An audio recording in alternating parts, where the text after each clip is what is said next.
Oke, halo teman-teman semuanya, kembali lagi bersama gue ZGMV. Dan oke guys, gila gue udah lama banget gak upload video guys. Mungkin ya 1 bulan ada kali gue gak upload video. Karena jujur sih guys ya, gue bingung banget pengen bikin konten apa. Tapi sekarang baru kesampaian, kepikir ide konten mau apa. Dan sekarang kalau kalian tahu di suatu judul video gue mau namanya review 2 tahun pemakaian si CBR 150R ke 45R Lazy Shadow ini. Karena gue udah jujur, gue udah pakai 2 tahun ini motor ya. Nanti semuanya gue bakal bahas di video kali ini ya. Ini sepi sih guys, tapi ya udahlah, biarinlah kita record sini aja kali ya. Jadi gue bakal review 2 tahun pemakaian si CBR 150R K45R ini. Jadi kalau kalian tahu, ini kilometer gue tuh sudah berjalan di angka berapa ini? 12.988 ya. Baru 2 tahun masih 12.000 guys ya. Masih terbilang lumayan cukup ini guys ya. Masih cukup rendah kilometernya. Dan ya kita bakal langsung aja guys masuk ke poin-poinnya. Di sini gue bakal memberikan sedikit ini ya, beberapa poin kelebihan dan kekurangan selama gue pakai ini motor ya. Tapi jujur ya, di video kali ini gue bakal keluarin unek-unek gue di video kali ini ya tentang ini motor guys. Serius guys, makanya tonton aja sampai habis, oke? Mungkin gue bahas dari kelebihan dulu ya. Kelebihan ini motor cuy, kalian gak usah nanya lagi lah kelebihan ini motor tuh apa ya. Pasti kalian udah tahu cuy. Mungkin kelebihan ini motor gak usah ditanya lagi, pasti kalian tahu kelebihan ini motor. Itu adalah ini motor paling nyaman di kelas 150cc ya. Karena kalian tahu ini motor tuh Apriok stangnya, gak underyoke alias gak kayak kompetitor lainnya kan di bawah segitiga yang ini, di bawah triple clamp nih yang ini. Dan itu kan bikin kita posisi ridingnya agak nunduk. Dan kalau si CBR ini dia tuh enggak guys, dia di bawah sport touring. Jadi kalau kalian naik ini motor otomatis nyaman dan gak terlalu nunduk alias tegap guys ya. Itu sih kelebihannya, jadi gak usah tanya lagi cuy. Terus kelebihan yang kedua, ini motor sama gue pakai 2 tahun, bahan bakar lumayan irit guys. Jujur bahan bakar lumayan irit. Ini gue sudah berjalan berapa ini guys, bentar, kilometer per liter nih. Gue dari Bogor ke sini, aduh belum gue riset cuy ini. Sini sih 49,3 km per liter guys. Aduh ini udah gue riset belum ya? Waktu itu gue lupa cuy, dari Bogor ke sini tuh udah gue riset atau belum ya? Pokoknya lumayan irit guys. Cuma ngurang satu strip sih. Gue pakai baju dulu, gue pakai ini guys ya, bahan bakar Shell V-Power ya. Jadi gue pakai bahan bakar Shell V-Power dan lumayan irit. Dengan oktannya berapa ya? Aduh gue lupa guys, V-Power tuh berapa ya oktannya. Kalau ntar komen aja bawah. Dan kelebihan selanjutnya selama gue pakai ini motor ya 2 tahun, itu tampilan bodinya emang keren guys ya. Kalian bisa lihat nih, tampilannya mirip banget sama yang namanya kakaknya 250cc 2 silinder. Ini gambot banget cuy, jadi kekar banget. Menurut gue suka banget sama desainnya. Kelebihan ini sih selama gue pakai 2 tahun, jadi kayak gimana ya, orang-orang tuh pada ngelirik ini motor disangka tuh 250cc atau sama 150cc. Karena kalian bisa lihat nih, ini saking kerennya cuy, asli gak bohong gua. Ini dari tampak sini guys, dari stang pengemudi ya kan, di sininya gambot ya kan. Kalau yang facelift yang dulu kan itu kan dia ramping guys ya. Ini tuh kayak agak besar, bodinya gambot ya cuy. Ini juga tangkinya kan di cover tuh, jadinya agak gede nih tangkinya. Aslinya sebenarnya tangkinya kalau dilepas cover ini sebenarnya tangki itu sama kayak yang facelift yang dulu guys, kecil. Ini karena di cover doang guys jadi gede. Terus dari tempat belakangnya itu kalian bisa lihat.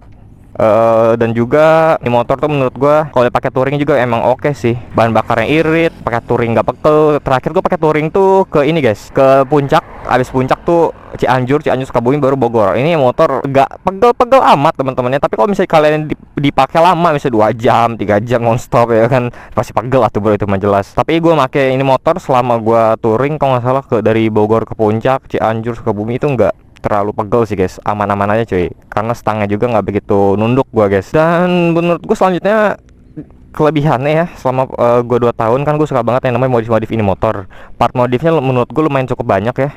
Dari kalau kalian tahu ini dari spion, dari master rem, knalpot, stang bipro, terus apa lagi guys, ini holder HP, pokoknya windshield. Menurut gua part modifnya lumayan banyak, tapi harganya itu lumayan cukup mahal ya. Tapi ya udahlah ya, mau gimana lagi. Dan triple clamp juga kalau nggak salah udah ada tuh yang versi Race Pro nya udah keluar guys. Tapi gue belum sempat ganti karena belum ada duitnya. Tapi nantilah, insya Allah gue bakal coba modif lagi. Nggak sekarang guys ya, lagi nabung dulu. Dan kelebihan selanjutnya ini sore banget ya kalau misalnya gue cuma di sini doang ya, di pinggir jalan guys gue nge-reviewnya. Semoga saja nggak ganggu orang ya, tapi ini sepi sih. Tapi nggak apa-apa lah ya, karena gue malas jalan guys jujur. Dan selanjutnya mungkin dari handling ya. Handling itu enak banget, handlingnya enak guys. Handlingnya dia tuh responsif, mau di kiri kanan juga. Apalagi kalau mau buat nyalip di kota-kota yang macet ya kan, kalau buat nyalip enak banget handlingnya guys, responsif. Terus si suspensi depannya nih, suspensi depannya ini lumayan cukup enak ya, empuk gitu suspensi depannya. Kalau yang belakang menurut gue sih enak-enak aja, tapi menurut gue ya agak sedikit keras ya. menurut gua ya agak sedikit keras untuk suspensi belakangnya guys, tapi oke lah ya, nggak terlalu keras amat. Tahu gua tuh dulu kok nggak salah ya CBR tuh kan bisa di setel nggak sih itunya guys, apa shock belakangnya, suspensi belakangnya, ya nggak sih guys? Gua nggak tahu juga sih, gua udah dengar kata orang sih, tapi yaudah lah ya, pokoknya ini enak sih kelebihannya. Suspensinya enak, handlingnya tuh enak ya kan. Kalau misalnya diajak salip-salip ya kan, terus tenaga ini motor juga kalau buat di harian ini enak banget guys. Apalagi kalau misalnya kemacetan kan, ini enak banget. Tenaga putaran bawahnya, dan juga nggak pegel, enaknya itu udah tenaga bawahnya enak buat macetan, handlingnya enak, suspensinya enak, nggak pegel pula ya kan, irit. Nah itu sih kelebihannya selama gua pakai 2 tahun ini motor si CBR K45R ini ya. Tadi ada berapa poin tuh, mungkin 7 poin ya udah gua kasih ya, 7 poin. Dan sekarang let's go, gua akan keluar unek-unek gua selama gua pakai ini motor. Lumayan cukup banyak sih. Yang jujur, yang bener-bener gua annoying banget ya, lu tau lah guys. Anjay, ada ulet bulu bro. Untung gue gak nginjek. Kita ini aja ya, singkirin dulu guys ulet bulunya guys. Mana tadi ulet bulunya? Gua kayaknya majuin motor gua dulu guys, bentar. Kita majuin dulu ya. Set. Nah, kita majuin motor gua. Nah, poin pertama yang bikin gua annoying di rantai ya. Kalian udah pasti tahu lah, di keluh kesah gue setahun pakai ini motor juga di rantai guys. Ini rantai gue, sorry guys ya, agak kotor. Ini sebenarnya rantai udah gue ganti guys. Bentar, gue lihat belakang dulu ya. Kayak sebenarnya rantainya ini yang kekurangan menurut gua selama 2 tahun gue pakai ini. Rantainya gue baru ganti beberapa bulan yang lalu, sebulan atau 2 bulan yang lalu pakai Triple S nih. Dan juga rantainya semua satu set ya, dari gear depan, belakang, rantai gue ganti semua pakai Triple S ya. Karena apa? Karena gue pernah masih pakai rantai bawaan Honda, itu rantainya nyoplok guys, asli gak bohong guys ya. Rantainya nyoplok. Gue lagi pakai jalan santai guys, gak ngebut, nyoplok rantainya. Mungkin nanti gue bakal selipin videonya kalau misalnya gue masih nyimpan ya. Anjir, lagi jalan nyoplok rantainya cok. Nah, rantai Honda emang buruk banget anjir semua. Lagi di asik jalan santai juga coplok anjir rantainya. Nah itu guys yang bikin gua annoying. Gua lagi enak jalan rantainya copot bro, asli. Dan juga cepat kendor, udah kenceng juga cepat kendor, terus mau berisik, bunyi ngecek-ngecek. Makanya gue pas 1 bulan kemarin kan gue udah buat videonya kan, langsung gue ganti rantainya guys. Dan ini bener-bener enak banget rantainya. Nih berarti gue naikin 1 mata ya, jadi 46 kan bawaannya Honda kan 45. Jadi itu sih guys, rantainya menurut gue agak annoying ya. Kalau kalian ada budget lebih, kalian langsung aja lah beli ini. Kalau misalnya udah beli ini motor, langsung ganti rantainya guys. Itu sih yang harus kalian perhatikan, karena ini ini rantai berisik banget guys, asli gak bohong. Mungkin poin kedua, yang kedua yang gua rasain itu di area sini sih, area depan stang-stang sini guys, di windshield, di stang sini. Ini kalau misalnya kalian naik lagi ngegas nih, gigi 4 atau gigi 3 naik, atau nggak gigi 2 naik ke gigi 3 di 5000 sampai 6000 7000 ke atas lah RPM. Ini udah geter guys, daerah sini nih. Daerah sini udah geter cuy. Coba gue nyalain kali ya. Nih. Gue coba ya. Ngegeter nih. Ntar ada orang guys, tar dulu ya.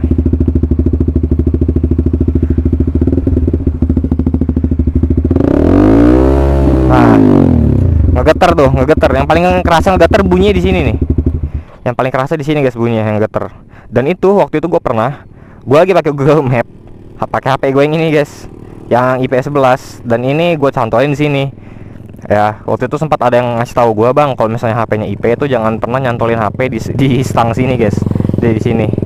Kenapa? Karena kameranya bakal ngegeter. Karena kamera HP bakal ngegeter cuy. Ini yang kayak gue alamin di kamera IP gue. Ini kadang-kadang suka ngegeter guys, suka ngegeter gak jelas gitu. Tapi ini udah kadang bener kadang enggak. Karena gue cantolin sih waktu pakai Google Map. Jadi pas gue buka kameranya besoknya, gue buka kamera nih, tiba-tiba ngegeter gitu semuanya. Nah ini lagi bisa lagi nih kameranya. Karena suka geter, nanti gue coba deh gue videoin lah guys ya, kalau misalnya kamera gue ngadet lagi cuy. Jadi itu sih guys, sebisa mungkin gimana caranya nggak ngegeter gitu, gue bingung ya. Pokoknya itu sih, pokoknya jangan sesekali kalian pakai HP IP dicantolin di sini aja, kameranya pasti bakal ngegeter guys. Kalau Android gue nggak tahu, gue belum pernah nyoba sih. Selama ini gue pakai Android ya kan, gue pakai Google Map, gue contohin nggak aman-aman aja sih, nggak pernah ngegeter kameranya. Apa karena IP-nya aja bermasalah geteran gitu ya? Pokoknya itu sih yang bikin annoying ya. Kalau misalnya lagi speeding, geter tuh sampai sini guys. Kadang-kadang sumpah nggak bohong, geternya sampai footstep kiri sama kanan geternya guys. Itu sih, ya emang ini motor emang bukan buat speeding, tapi ya gimana ya, masa 5000 fpm ke atas ngegeter sih guys. Itu sih yang gua sayangin gitu ya. Oke ya, kita lanjut poin ketiga. Ini motor ya, ini pengalaman gua aja pribadi ya, kekurangannya. Emang apa karena gue jarang panas ini motor, tapi kadang-kadang kalau gue pakai seminggu ini motor nggak gue pakai, atau 3 harian 2 harian nggak gue pakai, ini kalau gue nyala ini susah banget nyalanya guys. Pokoknya itu bikin gue agak susah memanasin ini motor gitu kan. Kalau nggak salah gue mau panasin motor kan, misal suhu awal motor gue 25, nah gue harus manasin tuh sampai 30 derajat lah ya. Itu susahnya minta ampun guys. Ini motor mati-mati mulu kok kalian tahu ya kan. Makanya itu menurut gue sih, gue nggak tahu kenapa ini motor tuh kalau nyalain mati mulu. Makanya harus gue geber-geber dikit, gue naikin RPM-nya terus. Nanti kan dia naik sendiri nih suhunya. Nah baru itu motor gak bakal mati lagi. Nah itu sih, gue nggak tahu sih problemnya di mana, tapi yang pasti menurut gue itu kekurangan sih selama gue alami 2 tahun pakai ini motor. Bahkan setahun gue pakai ini motor aja emang udah kayak begitu guys. I don't know apa yang terjadi. Dan juga ini pengalaman gue lagi teman-teman ya, di kekurangannya. Ini kalau misalnya kalian lagi nyuci ini motor, ini kalian tuh harus bener-bener nyuci ini motor dengan kering guys ya. Apalagi kalau misalnya kalian di belakang sini nyucinya nih, set. Nih kalau misalnya kalian nyuci motor di belakang sini, daerah belakang sini lah, kalian harus perhatiin di bagian sini guys ya, di bagian bendix starter. Nah di bendix starter sini yang punya gue ini udah konslet guys. Ini bendix starter gue udah konslet karena ini gue lagi nyuci motor, gue lap kering lah nih. Terus gue nyalain motor, gue panasin, pas gue matiin motor gue nggak mau mati, ke starter terus guys. Gue bawa ke bengkel lah. Bendix starter ya konslet, jadi dikasih plastik guys.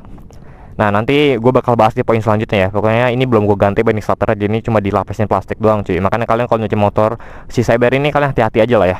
Harus benar-benar dilapnya benar-benar kering gitu cuy. Itu pengalaman gue selama 2 tahun ini pakai ini motor ya. Nah balik lagi tadi di poin selanjutnya, ini masih nyambung di poin yang keempat tadi. Poin kelima, spare partnya di kota gue atau daerah gue ini lumayan susah ya. Gue waktu servis kemarin gue minta ganti bendix starter yang belakang nih yang konslet, itu katanya gak ada guys. Katanya spare partnya susah di dealer Hondanya guys. Kalau nggak salah gue sekalian servisin motor, itu katanya spare partnya gak ada guys. Nah pas gue servis kemarin ini emang susah guys spare partnya. Gue bang, ini sekalian diganti bendix starternya bisa nggak? Soalnya bendix starter yang bawaan ini konslet gitu. Oh nggak ada kak, maaf, spare partnya nggak ada, susah dicari soalnya kalau bendix starter gitu. Ya udahlah, waktu itu kan kendalanya kan gue ada di ini juga ya, di sensor O2 nih. Mana sensor O2 nya? Nah di sensor O2 situ kan sensor O2 gue select. Gue minta ganti juga ke dealer Hondanya pas kalian servis, katanya spare partnya gue gak ada, susah katanya. Ya udahlah, berarti emang nggak ada gitu, susah spare partnya. Gue nggak tahu emang apa di daerah gue yang susah atau di daerah kalian yang punya ini motor tuh steel dealernya ada spare partnya, gue nggak tahu. Pokoknya di daerah gue tuh susah banget spare part ini motor ya, asli gak bohong gue. Kayaknya yang bilang spare partnya ini gampang dicari kayaknya hoak deh. Di daerah gue di Bogor by the way ya. Padahal gue Bogor deket kota loh, tapi kenapa spare partnya susah gitu. Makanya gue jadi beli online aja. Gue beli online si sensor 2 nya, di si bendingnya gue masih belum ganti guys. Males gantinya cuy. Itu sih poin kelima, spare partnya lumayan susah ya di daerah gue Bogor. Tapi kalau misalnya daerah kalian ini gue nggak tahu sih. Pokoknya yang gue alamin selama gue tahun itu sih, spare part susah guys di daerah gue. Next poin, ada poin ke-6 ya. Menurut gue ya di poin ke-6, wih gelo, ZX gila. Ini kayaknya pada kemana tuh mereka ya? Chartes tuh tadi gue muter lagi ada acara guys, Chartes, acara lomba lari. Makanya moga-moga pada kemana ini guys. Udah bodo amat lah ya, peduli apa gue cok. Oke, di poin ke-6 yang menurut gue, ini motor tuh entah kenapa ya yang gue alamin, apa emang ini motor mesinnya DOHC Square ya, gue juga nggak tahu. Ini motor tuh kalau dari gigi 1 tuh naik gigi 2, naik gigi 3 tuh minta naik giginya cepet banget bro. Emang bener harus di ini guys, harus di remap ECU ya. Baru gue gas dikit aja dia udah limit guys, sumpah. Dari gigi 1, apalagi kedua, ketiga tuh kerasa banget cepetnya minta naik gigi. Kalau misalnya kita nggak naikin giginya, dia ngegerungnya kencang banget guys, sampai ngegeter depannya guys. Perasaan gue lihat motor lain tuh nggak kayak gitu loh, kompetitor lain. Apa cuma saya bilang ya, apa karena mesinnya Square ya kan, jadinya dia kalau misalnya digas dikit aja guys, sumpah baru jalan udah langsung minta ganti gigi bro, ngegerungnya kencang banget. Walaupun belum limit ya, itu ngegerungnya udah kencang banget guys. Kayak pengen nafasnya tuh kayak udah sekarat gitu guys, pengen langsung dicepet-cepetin naikin gigi gitu, walaupun belum limit ya. Ngegerungnya di 6000 rpm 7000 lah, udah minta naik, harus minta naik gigi lagi karena gerungnya udah kencang banget. Menurut gue itu sih Ya mau gimana lagi sih, ini motor juga emang buat harian sih guys, bukan buat drag-dragan sih 150 cc nya. Beda sama komputer lainnya. Ini yang gua alamin guys ya, yang gua alamin pure 2 tahun pakai ini motor cuy. Gue bukan yang ngejelek-jelekin brand Honda di CBR 150R. Emang ini pengalaman murni gua 2 tahun gue pakai ini motor cuy. Oke, mungkin kita lanjut poin ke-7 guys. Oke, poin ke-7 ini sorry banget kalau misalnya gue cuma di daerah sini doang ya, nggak pindah-pindah, karena lebih enak tuh nge-review motor tuh posisinya diem guys. Dan selanjutnya ada di master rem depan. Kamu bisa lihat, ini gue udah ganti pakai Race Pro GT1. Dan kenapa bang lu ganti pakai Race Pro GT1? Sebenarnya gue nggak mau ganti, tapi yang bikin alasan gue ganti master rem depan itu karena master rem bawaan Honda, menurut gue ya, gue nggak tahu kenapa ya, apa emang gue kurang perawatan atau gimana, tapi sejauh ini gue perawatan sih oke-oke aja sih. Selalu rutin ke Ahas buat servis. Waktu pertama kali beli ini motor, gue kalau nggak salah setahun pakai itu gue udah ganti master rem bawaan Honda yang orinya itu 400.000. Karena apa? Karena di bagian mana ya, bentar gue muter dulu deh. Karena kalau kalian tahu nih, di bagian sini nih yang buat ini, yang buat ini kayak apa sih, pokoknya di bagian sini guys, di bagian kayak buat ini ngebalikin remnya, ini buat switch remnya lah, bukan switch rem sih, yang bagian sini nih guys. Kalian tahu lah ini apa namanya nih, kelihatan gak tuh? Nah di bagian situ yang bawaan Honda itu udah keras guys, keras banget. Jadi kalau ngerem, gua rem gini, dia nggak mau balik lagi guys. Dia nggak mau balik lagi dan otomatis motor gua kerem terus lah. Waktu itu gua depan tuh lagi jalan motornya, gua ngerem, kok motor gua kayak nahan gitu ya, udah gua padahal gigi udah gigi 4 loh, kayak motor nahan gitu. Gua berhenti lah, gua dorong gini, kerem bro, berat banget. Lampu ininya, lampu rem belakangnya nyala terus, keras banget ini. Ya udahlah, gue coba balik tuh ke rumah, gue bongkar, kotor tuh. Gue liat di YouTube katanya harus dibersihin. Udah gue bersihin, tetap aja guys, tetap aja masih keras dan gue rem gak balik lagi. Ya udahlah, gue ke Ahas, katanya oh ini mah harus diganti mas. Ganti berapa? Seingat gue 400.000 ya, saya udah setahun yang lalu guys. Ya udah tuh gue ganti aja guys ya. Nah pas selesai servis beberapa bulan, 5 bulan atau 6 bulan setelah gue ganti master rem, itu dia gitu lagi guys ya, keras lagi master remnya. Makanya gue langsung aja ganti ke sini daripada gue ganti lagi ke Ahas, ujung-ujungnya rusak-rusak lagi. Ya mending gue ganti ke ini aja, Race Pro GT1 yang udah ini guys, udah radial aja sekalian, yang udah empuk gitu loh. Makanya itu sih menurut gue guys. Ini nggak tahu ya, yang ini yang gue alami di motor gue cuy. Gue nggak tahu kalau kalian punya motor ngalamin sama kayak gue, nggak tahu. Pokoknya pengalaman gue selama 2 tahun ya, gue gue ganti master rem ini. Kalau misalnya gue gak ganti Race Pro, gue mungkin udah ganti 2 kali kali ya bawa Honda. Makanya gue langsung ganti aja ke Race Pro yang udah radial cuy, biar enak dan biar empuk gitu. Next tadi itu poin ke-7 ya, lumayan banyak guys ya kekurangannya, unek-unek gue lumayan banyak ya. Kita lanjut poin ke-8, masih ada lagi kan ya. Kalian penasaran bang kok banyak banget? Emang iyalah, lumayan banyak bro ya, ini yang gue alamin ya. Kita langsung masuk ke poin 8 cuy. Poin 8 ya, yang gue udah bahas di video gue sebelumnya, setahun yang lalu gue pakai ini motor, review 1 tahun maksudnya. Ini bodinya lumayan rawan atau patah ya, rawan patah, resiko patahnya lumayan tinggi, apalagi di bagian sini ya. Nih kalau lu tekan gini aja nih, oh kalian tahu nih, gue nih sempat jatuh dan ini agak patah nih bagian sini, nggak bisa rapet cuy. Waktu itu gue jatuh, jadinya kayak gini nih guys nih. Tuh, ya kan bisa kalian lihat tuh. Noh, jadi kayak gini bro. Ini kalau misalnya penumpangnya salah dudukin, brek, udah hancur guys bagian belakangnya cuy. Makanya ini motor lebih bagus di single seatin aja guys. Part bodinya juga, aduh, kurang bagus sih build quality-nya. Yang gue sayangin tuh di bagian sini guys, build quality-nya nggak bagus banget cuy, gampang patah.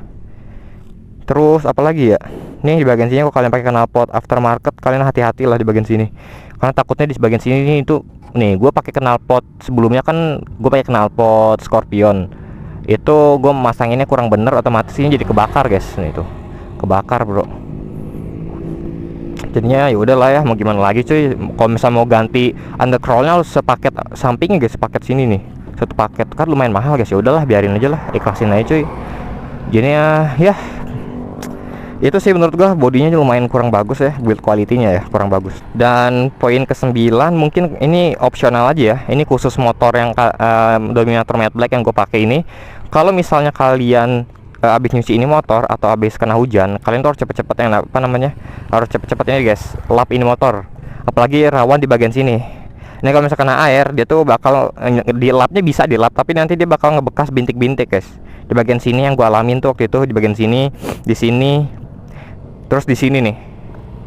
Karena di sini kan bener-bener datar guys ya. Sama di sini bener-bener datar ya, air kalau ngegenang dia tuh ngegenang di sini guys. Nah, ngegenang di sini. Dia kan gini kayak datar aja gini, sih air nggak ada dataran rendah tuh gak bakal turun, otomatis dia bakal diem di tempat ya. Contohnya kayak gini, ngegenang di sini, dielap dia bakal ngebekas guys, bulat bintik-bintik. Makanya itu sih head Dominator Matte Black yang gua kurang suka cuy. Kira gua tuh dulu pertama kali gua beli Dominator Matte Black itu sama kayak ini guys ya. Kira gue tuh cat Dominator Matte Black tuh Dove hitamnya tuh kayak ZX25R, kalau kalian tahu kan, yang ini Dove hitam tapi itu metalik. Ini taunya bener-bener Dove hitam gitu, kayak hitam plastik guys. Beda sama yang ZX25 tuh yang metalik, yang bening-bening ya kan. Kira gue tuh kayak gitu, tapi ya udahlah ya, mau gimana lagi cuy. Mungkin itu sih. Mungkin poin terakhir ya. Ini poin terakhir 10, berarti ada 10 kekurangan guys.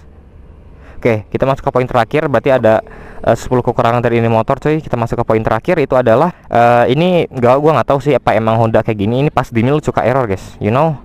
Pas dim di sini suka error guys. Ini kalau gue nyalain di bagian sini, ini mah nyala aja guys, kecuali yang ini nih.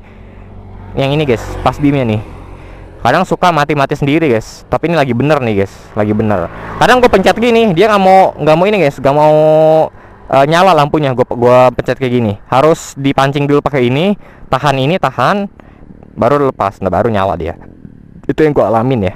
Gua nggak tahu sih apa emang kayak begitu atau gimana gitu, apa ada yang rusak apa gimana, gue juga nggak tahu sih. Tapi waktu itu sempat gue benerin di ahas, tapi nanti gitu lagi guys. Ya itu sih guys, 2 tahun gue pakai ini motor cuy. Jadinya ada 7 kelebihan ini motor. Kelebihan yang gue pakai sama 2 tahun lumayan enak ya.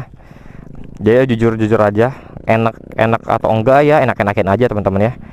Bersyukurlah punya motor sebagus ini cuy. Ya ini udah bagus sih, lihat deh motor gue. Keren juga ya kalau udah modif ya kan. Jadi pusat perhatian cuy di daerah gue mah guys, kalau motor udah modif gini. Ntar gue nyari thumbnail dulu ya, thumbnail dulu guys. Gue buat thumbnail dulu guys. Nah tuh kan, tuh kamera gue tuh, lihat tuh. Ini gara-gara gue cantolin sih tuh, getar-getar gini guys. Aduh, baru mau buat thumbnail. Oke guys, jadinya itu dia untuk video gua kali ini, review 2 tahun pemakaian si CBR 150 RK45R ini. Jadi itu dia, menurut gua suka duka gua pakai ini motor, worth it atau enggak menurut gua ya worth it aja lah ya. Tapi tergantung selera kalian sih, sama tergantung kebutuhan kalian. Oke, mungkin segini aja untuk konten gua kali ini ya. Sorry banget kalau gua jarang upload guys, karena jujur gua juga nggak tahu mau buat konten apa. Dan ini karena baru kepikiran aja kenapa gua nggak bikin konten review 2 tahun ini motor, jadinya gua buat aja lah. Oke, mungkin segini aja untuk konten gua kali ini. Thank you guys udah nonton. Gua mau langsung balik ke Bogor lagi guys ya, kan udah siang juga cuy, panas guys. Oke, sampai jumpa guys ya di next konten gue selanjutnya. Oke, dadah, thank you guys, bye bye.